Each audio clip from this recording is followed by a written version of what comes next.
नमस्कार दोस्तों, हमारी आज की इस कहानी का नाम है हिसाब। सुनो, मुझे कुछ पैसे चाहिए।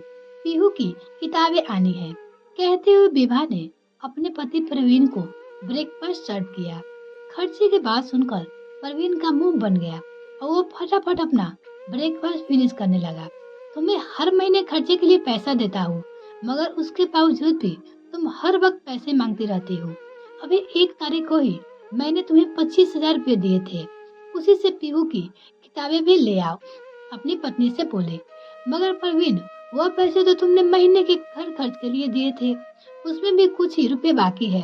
अभी दूध वाले और किराने का भी पैसे देने के लिए पूरे नहीं होंगे। फिर उसे पीहू की किताब वहाँ से लाओ। कहाँ से लाऊं? वो बोली। विभा ने कहा अपने पति से, तुम तो आजकल हाथ खोल के पैसा खर्चा करने लगी हो। जरा कमाओ, जाओगे तब मालूम पड़ेगा कि पैसे कमाने के लिए कितनी मेहनत करनी पड़ती है। तुम्हारा क्या है, तुम कुछ भी काम करो, पैसा मांग लेती हो। जब तुम्हें महीने के खर्च के लिए पैसे देते हैं तो उसमें से दूध वाले और किराने का हिसाब क्यों नहीं होगा? और परवीन ने सवाल किया अपनी पत्नी विभा से।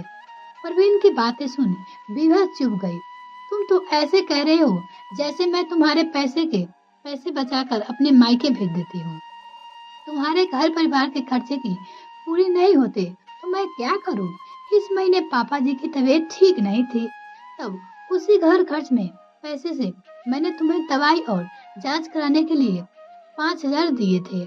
यह तो सिर्फ इस महीने की बात है, मगर आजकल हर महीने तुम्हारे पास एक्स्ट्रा खर्चा की लिस्ट तैयार रहती है। यह तो समझो कि किसी किसी की कमाई की 25,000 महीने होती है। यदि वो लोग भी तुम्हारी तरह खर्चा करने लगे तो बचत के लिए कुछ नहीं बचेगा। पहले भी तो तुम 25,000 में खर्चा करने के बाद भी बचा लेती थी, मगर अब तुम्हें रुपये भी पूरे नहीं पड़ते। कहते हुए परवीन विभा को समझाने लगा, अपनी पत्नी को। विभा के पास परवीन की इस बात का जवाब भली भांति था। वह परवीन को समझाना चाहती थी कि घर में पहले 3 लोग थे, वो लोग परवीन और बहू पीहू। मगर पिछले साल भर से सास ससुर भी यही शहर में आए हुए हैं। उनकी दवाई और दूसरे खर्चा भी तो है। बेटी भी बड़ी हो गई है, पिछले 2 साल से स्कूल नहीं जाना, तो आने जाने का खर्चा और दूसरे एक्टिविटी का खर्चा बच रहा है। मगर अब सब कुछ करना पड़ रहा है। मगर सामने ही सास ससुर बैठे थे, उनके सामने वह कुछ भी नहीं बोल पाई और उसने और देखने लगी अपने सास ससुर को। और उसकी सास विभा का चेहरा देखकर समझ गई। उसने आंखों से विभा को शांत रहने का इशारा किया अपनी बहू को। फिर अपनी बेटी की ओर देखकर बोली, बेटा, विभा तेरी अर्धांगिनी है, यानी तेरा आधा अंग है। तुम दोनों की जिम्मेदारियां साझी है।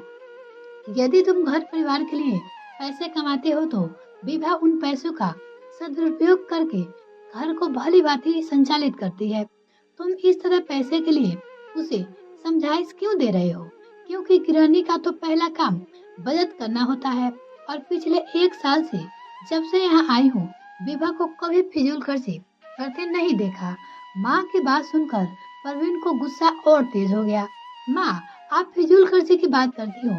यहाँ तो अपने हिसाब किताब में इतने लापरवाह है कि आज यदि इससे पहनूंगा तो 25,000 का हिसाब, तो इसके पास कोई हिसाब नहीं होगा।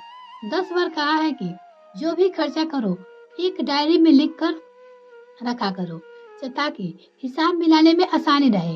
हिसाब देखकर फिजूल खर्ची नहीं हो सकती। परवीन की बातें सुनकर माँ को समझ में आ गया कि इसे समझाना बेकार है। वो भी परवीन की भाषा बोलने लगी। विभा, मेरा बेटा सही कह रहा है, तुम्हारे पास तो कोई हिसाब किताब ही नहीं रहता। और वह बात अलग है कि पिछले 1 साल से हम लोग यहाँ हैं, तो हमारी दवाइयों और फल के दूसरे खर्चे बढ़ गए हैं। बच्चे भी बड़े हो गए हैं, उसकी स्कूल की एक्टिविटी और क्लासेस सब से में पैसे लगते हैं। मगर फिर भी तुम्हें घर देखकर खर्चा करना चाहिए। अगले महीने से तुम परवीन से महीने के खर्चे के पैसे नहीं लोगी। विभा बोली, माँ जी, यदि पैसे नहीं लूंगी तो घर का खर्चा कैसे चलेगा? माँ विभा की ओर देखकर मुस्कुराने लगी। घर का खर्चा परवीन देखेगा, वह तुमसे बेहतर तरीके से घर का खर्चा चला सकता है। तुम्हें किसी की खर्च की जरूरत है तो परवीन से पैसे मांग लेना, अपनी बहू से विभा से बोली। परवीन को समझ नहीं आया कि उसकी माँ ने उसे समझाने के लिए विभा के साथ मिलकर खेल खेल रही थी। और परवीन अभी भी तुम ये 10,000 महीने का घर चलाओ, और अगर महीने देखता है कि कैसे पूरे 25,000 में अच्छी तरह घर चला लेता है। हाउ और बोला। महीने शुरू हुआ था कि परवीन घर खर्चा के नाम पे परेशान होने लगा था। कभी यह खर्चा तो कभी वह खर्चा, ऊपर से विवाह नीचा दिखाने की सनक महंगे से महंगे फल सब्जी लाने लगे। 2-4 दिन तक भली भांति चलता रहा, मगर फिर भी परवीन के खर्चे के नाम के चक्कर आने लगे थे। 10 दिन में ही आधे से ज्यादा पैसे खर्च कर चुका था परवीन। और अचानक माँ के डॉक्टर ने कुछ जरूरी जांच कराने के कह दिया, तो डॉक्टर का खर्चा और माँ के चेकअप में पूरे पैसे खत्म हो गए थे और अभी 15 दिन बाकी थे। परवीन को अपनी गलती का एहसास हो गया था। वो समझ चुका था कि इतने पैसे में घर नहीं चलता। वो विभा से माफी मांगने लगा। सॉरी विभा, मैं तुम्हें गलत समझ रहा था, मगर तुम तो भली भांति घर चला लेती हो। एक्स्ट्रा पैसे कभी कभार ही मांगती हो, मगर देखो लगभग 30,000 रुपया खत्म कर चुका हो और अभी 15 दिन के खर्चे बाकी है। तुम सही कह रही थी, 25,000 में घर चलाना मुश्किल होगा। माँ जो दोनों की बातें सुन रही थी, मुस्कुराकर सामने आकर बोली, अब आया ऊंट पहाड़ के नीचे। तुम्हें पता चला ना हम औरतों के लिए घर चलाना कितना मुश्किल होता है। तुम मर्द केवल पैसा कमाकर लेकर आते हो, घर हम औरतों को बनाते हो। और वो बोली। माँ की बात सुनकर परवीन शर्मिंदा हो गया और बोला, जिसका काम उसी को साजे। आज के बाद मैं कभी तुम्हारे घर खर्चे के मामले में इंटरफेयर नहीं करूंगा। वो अपनी पत्नी से बोले। माँ, इंटरफेयर तो नहीं करेंगे, मगर यदि एक्स्ट्रा खर्च होगा उसका क्या? परवीन बोला। माँ, आप एक्स्ट्रा खर्च की बात कर रही हो, मैं तो विवाह के गिने में पैसे देने के बजाय अपनी ATM कार्ड ही दे रहा हूँ। मुझे पता है वो उसका दुरुपयोग नहीं करेगी। पति अपनी पत्नी के बारे में बोला।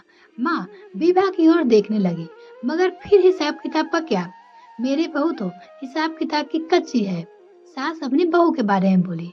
माँ, और कितना शर्मिंदा करोगी? मुझे घर खर्चा का हिसाब नहीं चाहिए। परवीन की बातें सुनकर विवाह के चेहरे पे मुस्कुराहट आ गई और वो अपनी सास के गले लगकर बोली, थैंक यू माँ। और ये कहानी आपको कैसी लगी कमेंट सेक्शन में लिखना ना भूले। इसी तरह कहानी सुनने के लिए जुड़े रहे हमारे साथ। तब तक के लिए धन्यवाद दोस्तों। अगर मेरे चैनल को अभी तक सब्सक्राइब नहीं किया तो प्लीज मेरे चैनल को जल्दी से सब्सक्राइब कीजिए, तो साथ ही बेल आइकन प्रेस करें ताकि मेरे और वीडियो का नोटिफिकेशन सबसे पहले आपको मिल सके।